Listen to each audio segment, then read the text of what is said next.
I moved in with my son. At 3 a.m., I peeked into the bathroom and uncovered the dark truth about my son. I sold my quiet little house, packed up 40 years of memories, and moved 3 states over to live with my son, Mark. It was supposed to be a comfortable arrangement. I'd help him with the bills, keep the house tidy, and, most importantly, be closer to him after his recent divorce. I was looking forward to the routine, the shared meals, the simple, quiet company of my only child. What I found, though, wasn't the cozy domesticity I expected. What I found was a constant, unsettling anxiety that clung to Mark like a shroud, a frantic edge to his voice, and a deep exhaustion in his eyes that no amount of sleep seemed to cure. Then came the whispers, not from outside, but from the bathroom every single night, always around **3:00 a.m. **. Low, urgent, muffled conversations that stopped instantly if I made a noise. One night, after 2 weeks of sleepless worry, the mother in me simply couldn't take it anymore. I slipped out of my room, crept down the hall, and gently, slowly, peeked through the crack, of the barely ajar bathroom door. What I saw wasn't what I feared, no strange woman, no hidden vices, but something so much darker, so much more agonizing, that it shattered my heart and revealed the terrifying truth about the life my son was hiding. The truth was a nightmare built on desperation and silence. The question I want you to hold onto throughout this entire ordeal is this: when the person you love is drowning in a secret they can't share, is it right to break every rule of privacy, to force the truth into the light, even if it might destroy them? Was I wrong for the calculated, shocking move I made next to save him? My name is Carol, and I'm 68 years old. Mark is my only son, a kind, brilliant man in his early 40s. He's an accountant, solid, dependable, the kind of person you trust with your life savings. His divorce from his wife, Sarah, 6 months prior had been messy, dragging on for nearly a year. Sarah was charming on the surface, but underneath, she had an incredibly toxic need for control and a crippling sense of financial insecurity that turned into pure greed. The settlement had been brutal. Mark gave her almost everything just to get out: the vacation condo, the bulk of their savings, and a huge chunk of alimony. He kept the house, a modest 3-bedroom ranch, but he was left financially gutted and emotionally exhausted. He insisted I move in. "It's perfect, Mom," he'd said over the phone, his voice too cheerful. "You sell your place, we split the expenses, and we look out for each other." I sold my place faster than I planned, excited for this new chapter. But from the moment I arrived, the atmosphere was wrong. Mark was jumpy. He'd jump if I entered a room quickly. He didn't eat full meals. He stopped watching his favorite sports. When I tried to talk about the divorce or his work, he'd smile thinly and change the subject to the weather or the price of groceries. It was like living with a ghost, a pale imitation of my vibrant son. The most unnerving thing, though, was the **3 a.m. ritual **. Every night, like clockwork, I'd hear his door creak open, followed by the soft padding of his feet down the hall to the guest bathroom, the one adjacent to my room. Then the door would quietly latch, and I'd hear the low, hurried whispers. It sounded frantic, hushed, like a confession being given to a priest, or maybe a terrified bargaining session. The language was often too low for me to make out, just quick bursts of sound, sometimes ending with a soft, desperate sigh. I tried to dismiss it. Maybe it was a new girl, and he didn't want me to meet yet, an early bird caller in a new time zone, a peculiar podcast habit. But the *** secrecy, ***, and the timing were wrong. Why lock himself in the bathroom, just feet from my door, to talk to someone? Why the dread that coated him during the day? I'm a direct person. After a week, I cornered him over breakfast. "Mark," I started gently, "is everything all right? I hear you up in the bathroom every night. Are you talking to someone?" His face went instantly pale, and he dropped his fork with a clatter. "Mom, you hear that? It's nothing, just an early work call. Confidential client stuff. I can't talk in the office, and I don't want to wake you."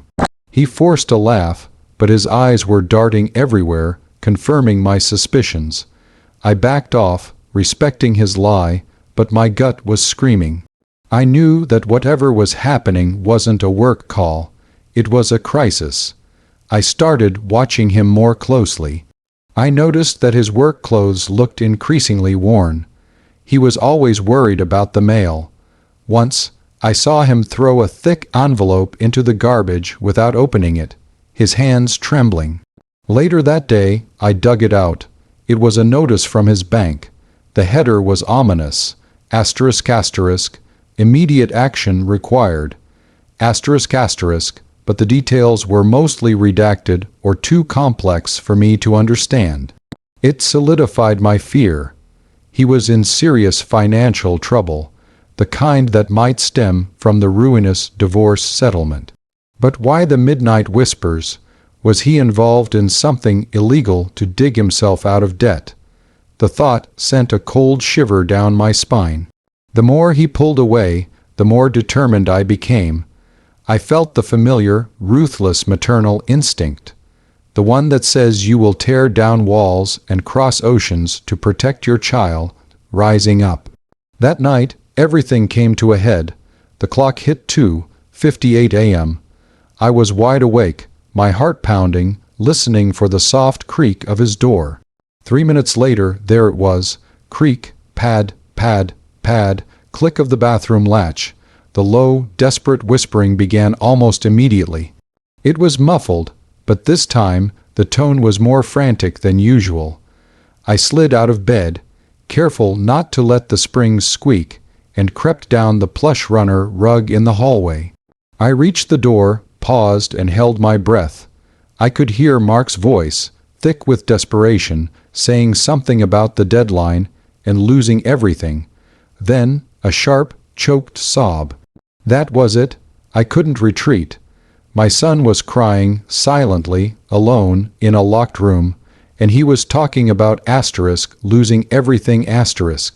My hand went to the door handle. It was latched but not fully closed. A tiny gap, maybe half an inch, separated the door from the frame. I closed one eye, brought my other eye down to the level of the gap, and slowly, gently, peeked inside . The room was dimly lit only by the faint light of a cell phone, illuminating the scene in a sickly blue glow. Mark was standing in front of the mirror, but he wasn't talking to the phone. He was staring at his own reflection. His shoulders were slumped, his face contorted in a mask of total despair, and he wasn't whispering into the phone. He was whispering to himself, rehearsing. He was practicing a conversation. On the counter, next to the sink, was a single, brightly colored pill bottle, the prescription label facing away from me. But the most horrifying detail, the thing that made my stomach drop into a pit of icy realization, was what he was practicing. He kept repeating the same short phrases, over and over, his voice wavering. "I am ready for the interview. I deserve the promotion. I am not a failure." Then he would drop his head, his hands clenching into fists, and the whole desperate monologue would start again. The whispering was not a secret lover or a criminal contact. It was a desperate man performing self-affirmation therapy, alone, in the middle of the night, driven to secrecy by his crippling shame. He wasn't involved in something dark. He was fighting something dark, the deep, paralyzing fear of failure that the divorce had instilled in him, coupled with a crushing debt he couldn't share. His confidence was shattered, his identity reduced to that small, scared man rehearsing for an interview he was convinced he would fail. All because he was too ashamed to admit his vulnerability. His mother, he wasn't protecting me, he was protecting his last shred of pride. And the pill bottle. I realized with a fresh wave of panic that it was likely anti-depressants or anxiety medication he was too ashamed to take openly. He was fighting a war on two fronts, financial ruin and crippling mental health issues, all while maintaining the charade of the dependable Mark. I pulled away from the door, my whole body shaking, retreating back into the darkness of my room. The reality was 100 times worse than any illicit affair.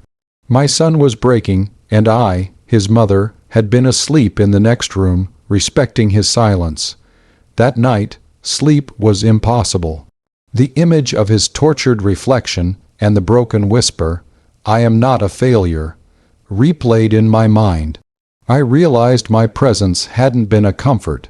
It had been an additional pressure, forcing him to hide his struggles so he wouldn't be perceived as a burden or a disappointment.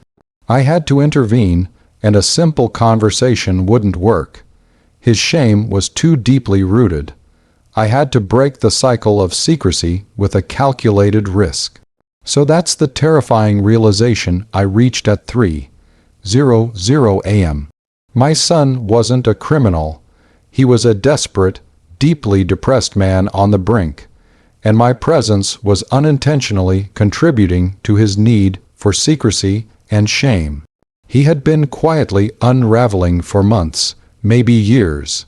Before I tell you the drastic, perhaps borderline manipulative thing I did next to force him to open up and get help, I want you to pause and comment below what you would have done in my shoes, ***. Would you have simply confronted him with the truth of what you saw? Or would you have engineered a situation to force him to prioritize his mental health and financial recovery? Tell me honestly what move you would have made to save your child from himself. I chose to leverage his one remaining obsession, his sense of responsibility, and his fear of financial failure, I knew I couldn't just throw money at the problem. It would just feed his shame. I had to make him understand that was the dependable one now, and that his job was to focus on healing. The next morning, I initiated my plan. I waited until Mark had left for work, giving his usual flimsy excuse about an early meeting. I drove straight to my bank. I withdrew a significant portion of the money from the sale of my house, a massive sum. Then, I drove to the property tax office, the county records department, and finally, my financial advisor. Over the course of the day, I executed 3 major moves, all meticulously planned. First, I paid off a huge chunk of the outstanding property taxes on Mark's house that I knew were past due. I'd found the warning letters in his paperwork. Second, I set up a small, irrevocable monthly annuity in his name, structured to only pay out directly to his mortgage company. I explained to my financial advisor that this was a non-negotiable payment, designed to protect the house from foreclosure, regardless of what Mark did. It was a safety net with no strings attached, a kind of silent financial therapy. The final, crucial step was the hardest.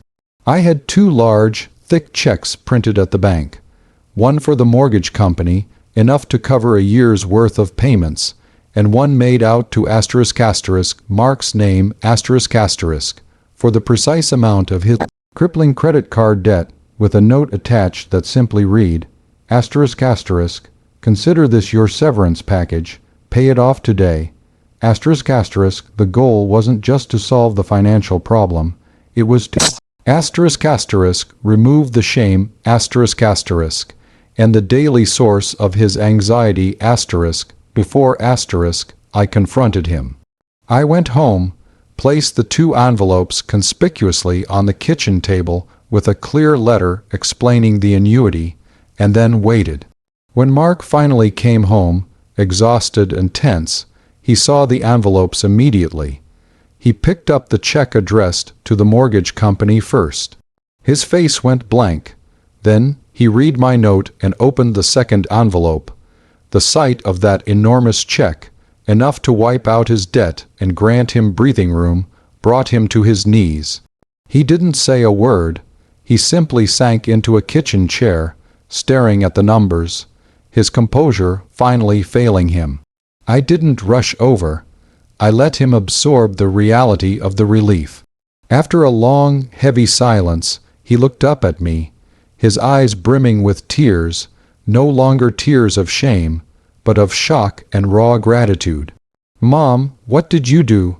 he whispered, his voice trembling. I sat down opposite him. "I did what a mother does when her son is trying to die of shame in the next room," I said, my voice gentle but firm. "I saw you last night, Mark, in the bathroom. I saw you fighting. You were whispering that you weren't a failure, and you were hiding a pill bottle that you were too ashamed to take. You drowning in debt and hiding an illness that could kill you. I didn't come here to be a burden, Mark. I came here to protect you, and you couldn't tell me because you thought you'd disappoint me. Well, the debt is handled. The house is safe for the next year, guaranteed. You don't get to choose between your pride and your survival anymore." I pushed a small piece of paper across the table. It wasn't a bill. It was the name and number of a top therapist specializing in post-divorce trauma and high-functioning depression. "Your job is no longer to be the perfect, successful man," I concluded. "Your job is to call that number and start fighting for asterisk yourself asterisk out in the light. That's the only payment I need." The dam finally broke. Mark stood up, tears streaming down his face, and simply walked around the table and collapsed against me, sobbing uncontrollably. The sobs were loud and messy, not the silent, shameful kind he'd reserved for the bathroom. It was the sound of a strong man finally allowing himself to break and be saved. The aftermath was long and difficult, but ultimately restorative. Mark started therapy that week.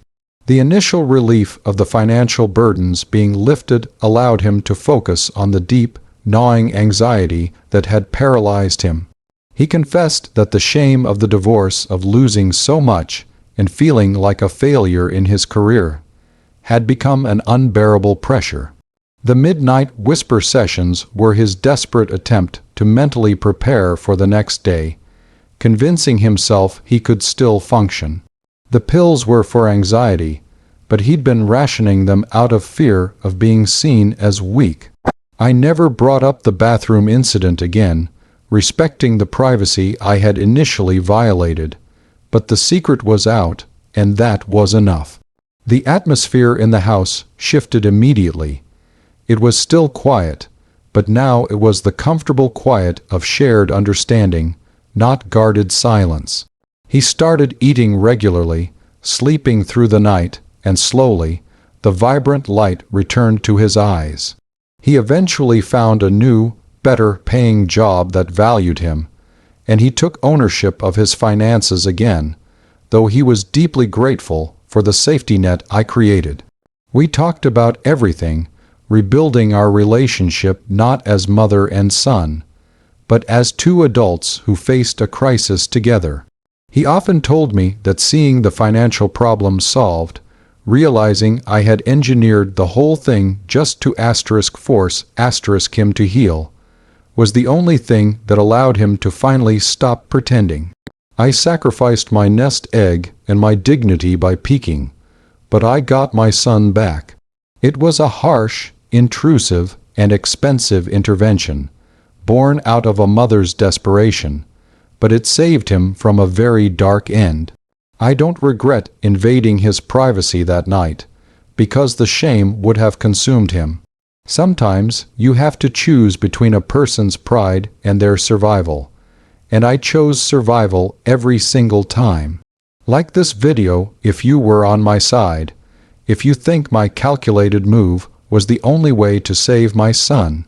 Subscribe for more stories like this, where the truth is hidden in the silence, and a mother's love breaks all the rules.